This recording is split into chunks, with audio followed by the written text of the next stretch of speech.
I got a really cool assignment that I wanted to share with y'all. So, essentially, I'm part of this program at my school, right? Um, where we have to do these it's like a special diploma type of thing. Anyway, an assignment that I have for it is I have to do a speaking portion where I compare two texts, literary text or something legible, right, with words, and a non-literary text, so movies, paintings, photos, um, etc. Right, non-literary works. Anyway, so I have to choose between, it's obviously a set list. I can't just go and choose whatever, although that'd be cool. So, book I have is Human Acts by Hang Kang. I've read most of it. I had to read it last year for school. Um, anyway, though, so I have to read through the rest of it before I do this analysis.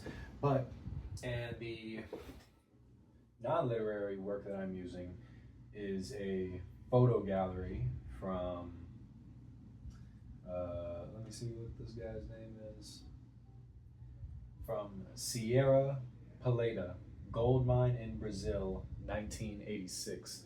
It's a really cool gallery. It's got some really great photos in it. But anyway, so I chose these two because they have a lot of similarities, and I already read it. I was planning on originally doing The Handmaid's Tale because that's a book that I actually really love. And I have a lot of annotations already set, so I figured it'd be easy. But stuff works. Anyway, I wanted to share this with you guys because I figured this would be a cool little journey we can go across on. I could talk about some things that I like, some introspections, some cool ideas and whatnot. So right now, though, what I need to do is I've chosen my two texts. Now I need to find a global issue. So a global issue meaning can be a lot of things, right?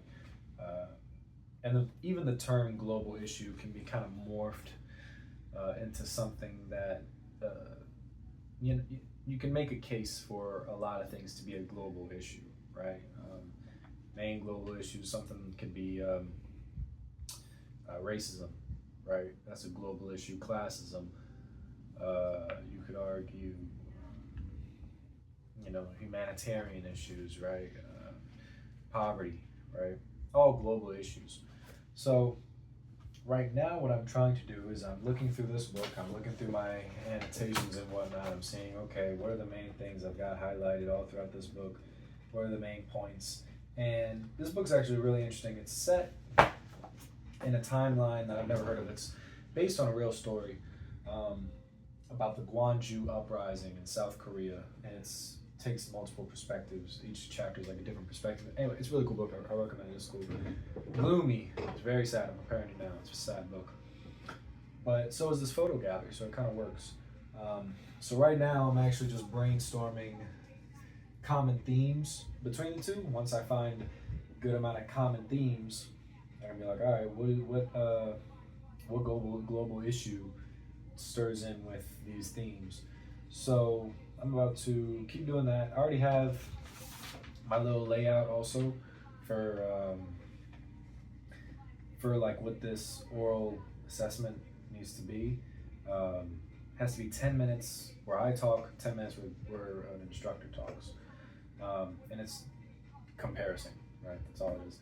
But that's not what we're worried about right now. Right now, what we're worried about is the first piece of agreeing on the global issue, which I have in my notes here. Needs to be a transnational issue, so it has to be applying to most of the world or not just one place, right? Social significance, which I guess can be most simply explained by saying a social significance would mean it's in. Actually, I don't really know what social significance would fully mean. My interpretation of social significance, though, would mean that it's a well-circuited issue. It's an issue that's been talked about before. It's an issue that already has had some light shined upon it. It needs to be relevant today, so it cannot be an issue like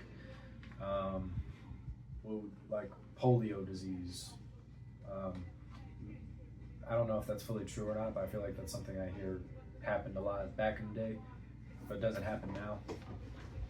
But so that'd be an example of a non-relevant in today. So this needs to be something relevant to today and is visible in both texts.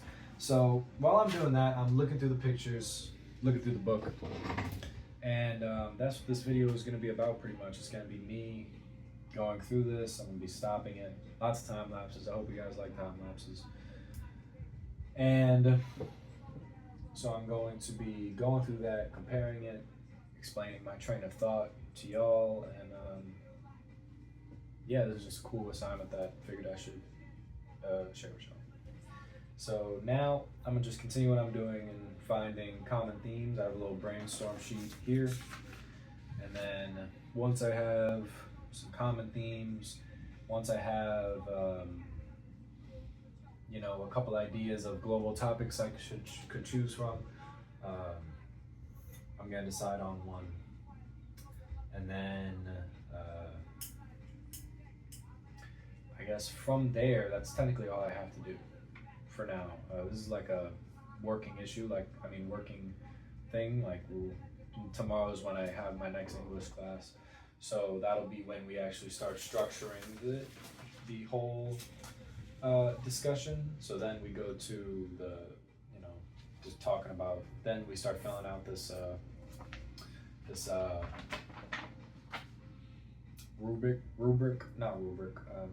structural organizer, right? So I'm gonna do that, and hope you guys are gonna watch.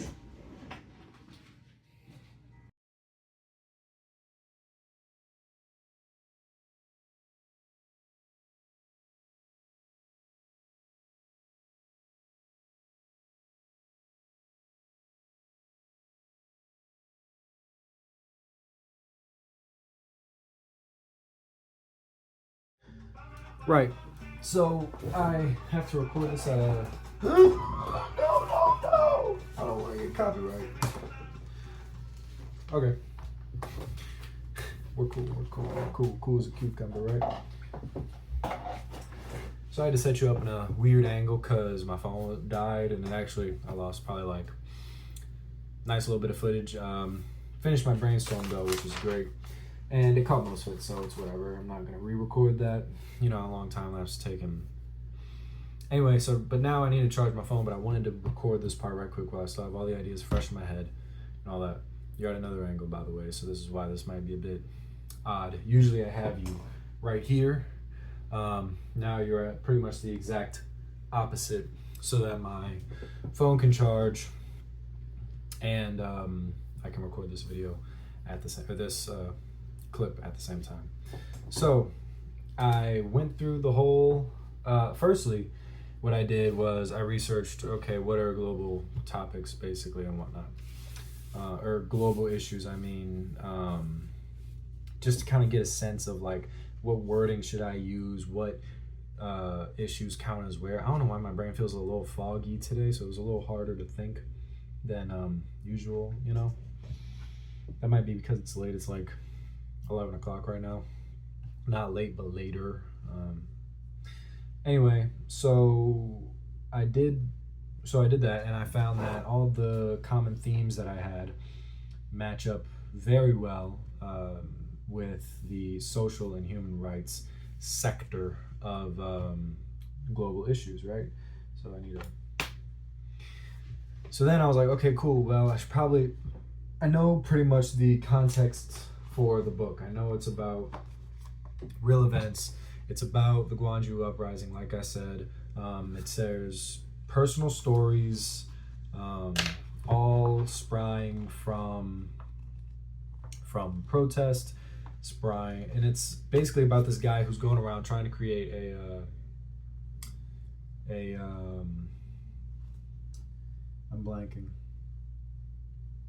create this book in a sense, right? There's a specific word he uses that's mentioned.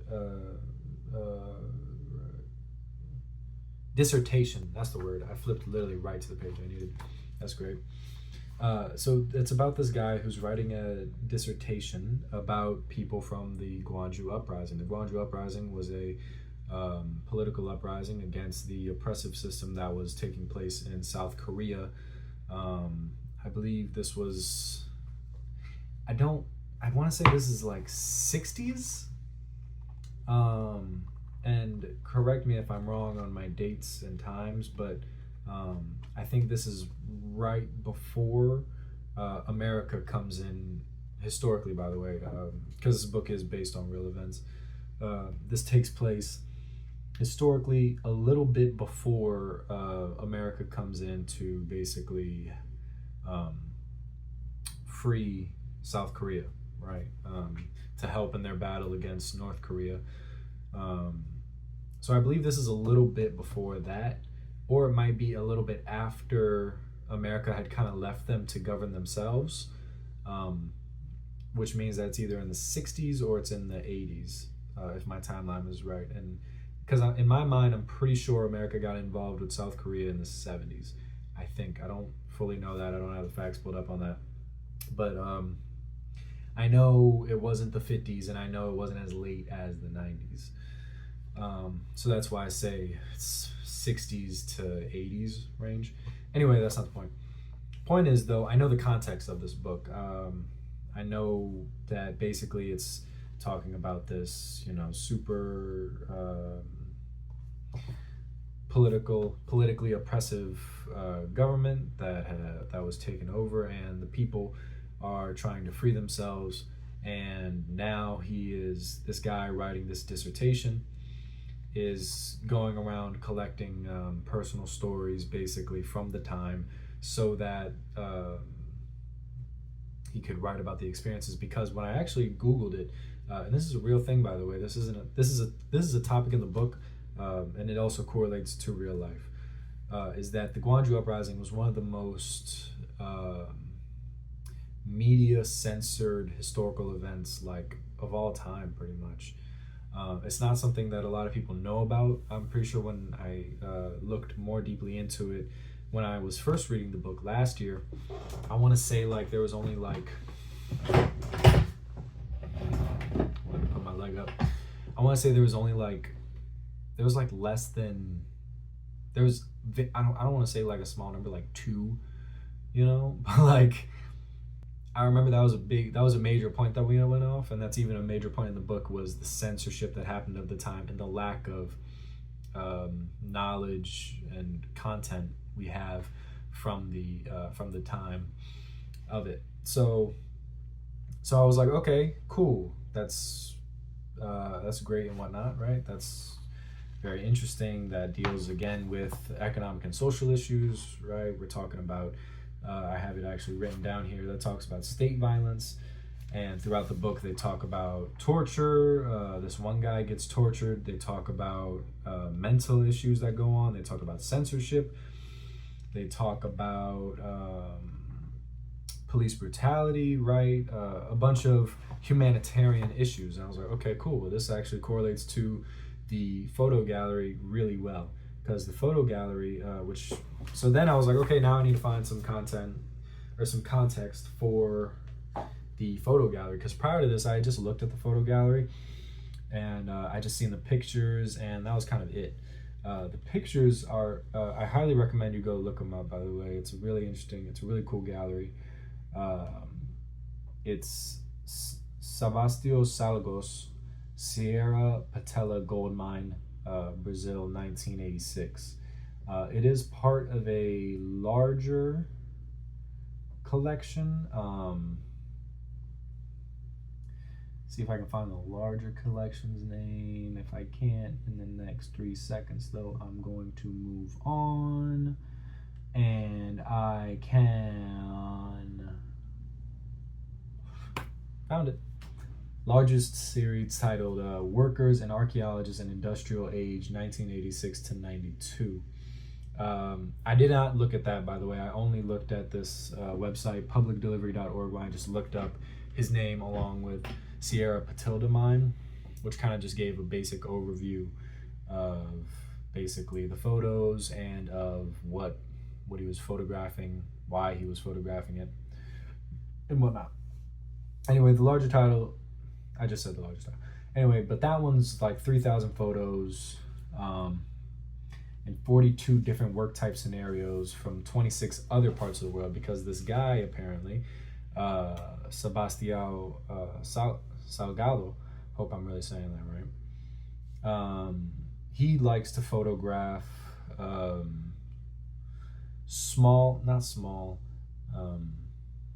unnoticed oppressed places, not oppressive, oppressed places.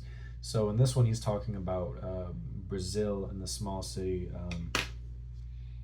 I forget what the city itself was called, but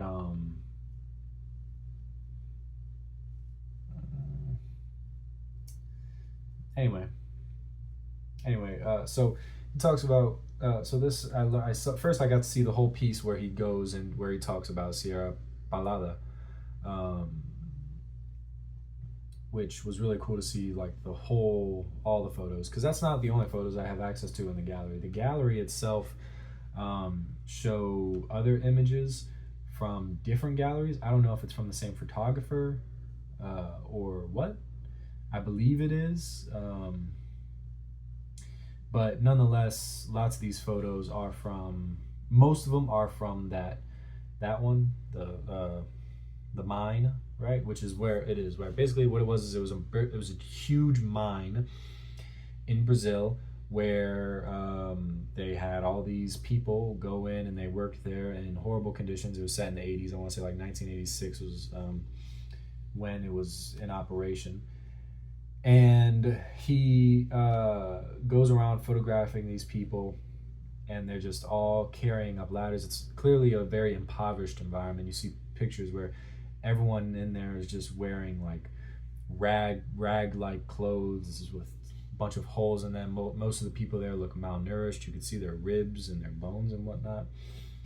And even just in the environment, I mean, I'm looking at just this one picture, and it's just a mine, and we see wooden ladders where people have climbed up. I mean, this is the 80s. This is only 40 years ago. We know that people had more advanced technology. This was not how people needed to be worked, nor was it the right environment for them to be working, which again ties back really well to the economic and social issues, right? The subcategory of social and human rights issues. So in this, the definition of economic and social, that subsector of social and human rights is basically the fundamental, it's the absence of fundamental human rights. That's the issue. It's you're missing out on freedom of your education, freedom of speech, freedom of democracy, right? Freedom of press, freedom of Is that you? Yeah. Making bump noises? Probably.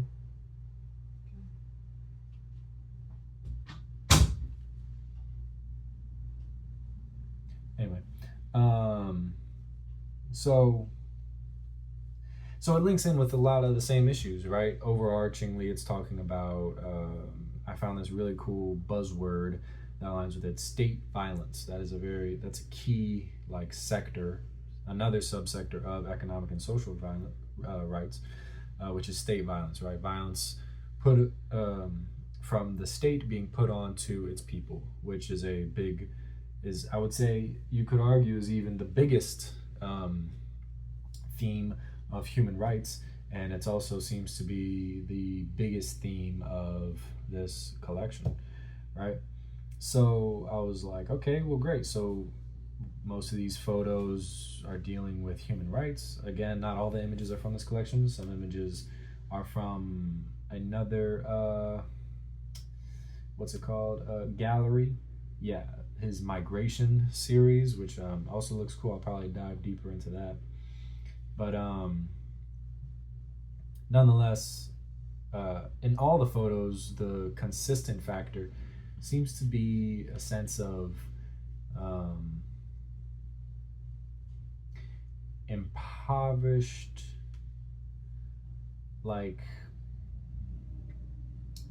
you get a sense, even just in looking at the photos, you get a sense of abuse. You get a sense of these people here, of abuse and oppression. I think those are two. I know I've been using the word oppression a lot. Definitely a buzzword right now. But nonetheless, right, that's the vibes you just get off looking at the photos. Before I had done any prior research to it, I looked at these photos and I thought, wow, these are people who are lacking so human rights, right? These are people who are not wearing, like going back, right, malnourished, ragged clothes, and overall just an impoverished environment that people should not be in. So I was like, okay, great. Now that I have my common themes all listed out, and I have, this breakdown of a global topic that fits my both of my pieces, I needed to come up with, all right, what's an actual good title for this, right? How am I gonna title this this oral assessment, right? How am I gonna, so I came up with what I wrote on my paper and where's my paper?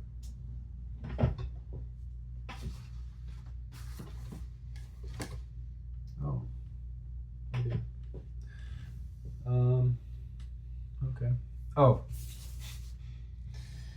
I knew this was here, by the way. So what I wrote on my paper was the paper that I'm actually structuring it out with, not this little brainstorm blah like this. I'm probably not going to come back to again. I might keep it around, but really this outline template is what I'm going to be using for what I'm actually writing. This is going to be my main comeback tool, so to speak. Anyway, the global issue is the inconsistent application of human rights. I feel like that fairly well sums up both the book and the gallery. Again, so now that I've done that, tomorrow when I have class, I'm probably going to start writing the introduction, where I'm going to have to go through probably my first set of claims. Just looking at it, it's saying that, oh, never mind, my first thing is the introduction, so I'm talking about just photos, or my non-literary and my literary work. What's the simple context behind both of them, and then how do they relate to my claim, which I'm pretty excited for. I love English overall as a class because you're not limited too much, or you're limited, but right, like obviously you have a rubric, right? You have guidelines you have to follow. You have a set in stone. You have things that are set in stone, right? But in terms of English writing, there's not there's a lot more space for creative flow.